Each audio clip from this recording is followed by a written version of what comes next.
What's going on, guys? It's Jimmy here. If you've been watching my show, you've been seeing what these big banks and even some of the medium-sized banks have been doing, ripping off Americans and people around the world. And we've been seeing multiple banks this year fail and fold, and it's really, really scary.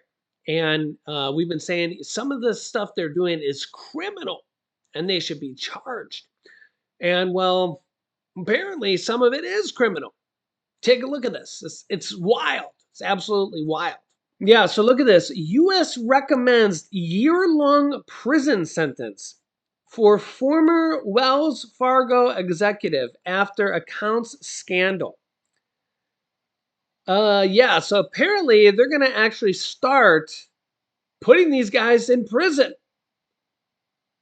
And good, because if they're ripping people off and stealing their hard-earned money, they should start going to prison, right?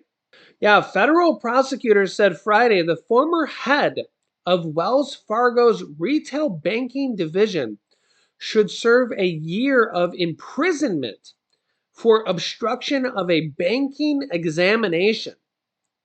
Obstruction of a banking examination. The terms they use is sometimes wild, right?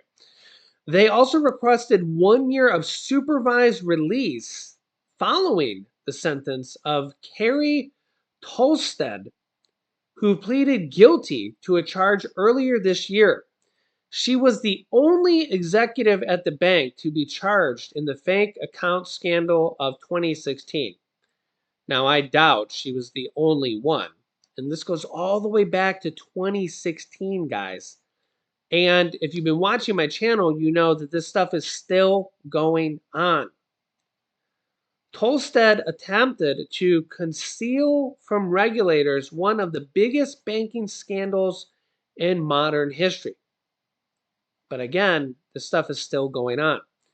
Prosecutors said in a court filing, corporate wrongdoers must be sent a clear message. Maintaining a lucrative position through criminal behavior is not worth the risk. Wells Fargo was required to pay $3 billion in penalties in 2020 for opening checking and credit card accounts without customers' authorization in an attempt to meet sales goals. The bank, according to reporting, said it found more than 3.5 million fake accounts. Well, then why are they still doing it? As head of the community bank, defendant was best equipped to assist the comptroller in rooting out problems at Wells Fargo, the prosecutors wrote in the filing. Instead, she prepared a memo that she knew the bank would provide the comptroller and corruptly withheld key information. In particular, she withheld data on the number of employees who were terminated or resigned pending an investigation for sales-related misconduct, and the fact that of the many employees flagged by the bank's own metrics for potential sales-related misconduct, only a tiny percentage were even investigated. In her plea deal, she agreed to a ban on working in the banking industry and pay a $17 million civil penalty. Wow. And faces a 16-month prison sentence. Wow. The former banking executive settled charges faced from the SEC in May as part of the same scandal. Wow.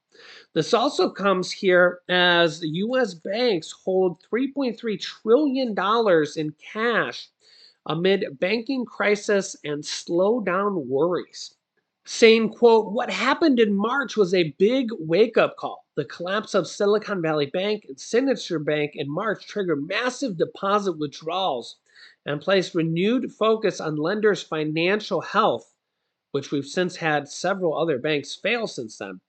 More recently, the sector was hit by rating downgrades when S&P last month cut credit ratings and revised its outlook for multiple U.S. banks, following a similar move by Moody's. Overall, U.S. banks' cash assets were $3.2 trillion As of the last week in August, up 5.4% from the end of 2022. That was above pre-pandemic levels, though down from weeks immediately following the bank's failures in March. The rise and fall of U.S. banks, stimulus checks, and other government aid bolstered bank accounts early in the pandemic. The trend reversed as households and businesses spent down cash and saw better returns elsewhere amid rising interest rates.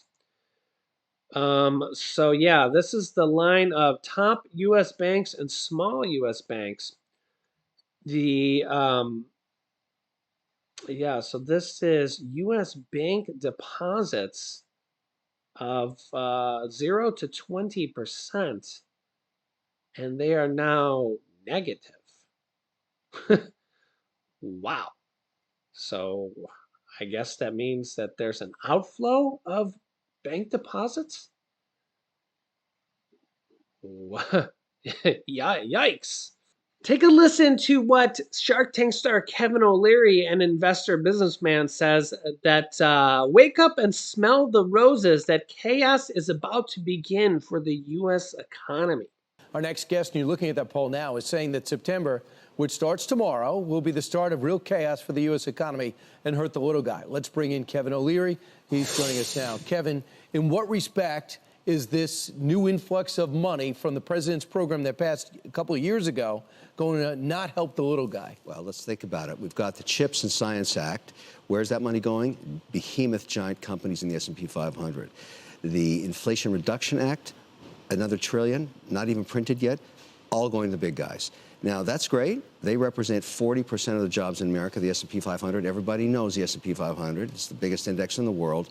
But 60% of America is small business. That's where 60% of the jobs come from. We've given nothing to them. And so they're struggling because the Fed has raised rates up to 5.5% in a matter of months. To stop inflation, theoretically. Right, and yet we still have full employment, under 4% unemployment. So the small guy, the business between 5 and 500 employees, he's been cut off at the regional bank level. They're not lending. The loan book's closed down. The rates that he pays for money have gone from 4 to 5% to 11 to 17.